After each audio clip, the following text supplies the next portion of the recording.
तिला पाहताच भीतीने माझ्या तोंडातून किंचाळी बाहेर पडली. मी धावतच माझ्या बेडरूममध्ये गेले आणि दरवाजा आतून लॉक केला. ती दरवाजावरती जोरजोरात थाप मारत होती. हॅलो, बोल ना माझ्याशी, असं म्हणून ती विचित्र आणि भयानक आवाजात हसत होती. मी खूप घाबरले होते. मला खूप रडू आले होते. खूप ओरडावंसं वाटत होतं मला, पण भीतीने माझ्या तोंडातून आवाज निघत नव्हता. तिचा किंचाळण्याचा तो भयानक आवाज, मध्येच ती दरवाजावर थाप मारायची तर कधी बेडरूमच्या बाहेर धावायची. मी जाड चादरीखाली स्वतःला झाकून घेतले.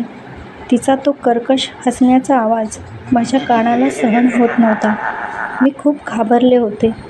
माझे हृदय जोरजोरात धडधडू लागले होते, इतके की कोणत्याही क्षणी ते बाहेर पडेल. मी डोळे घट्ट मिटून घेतले. मला कधी झोप लागली मला कळलेच नाही. पुन्हा माझा बेडरूमचा दरवाजा जोरात कोणतरी वाजवत होता.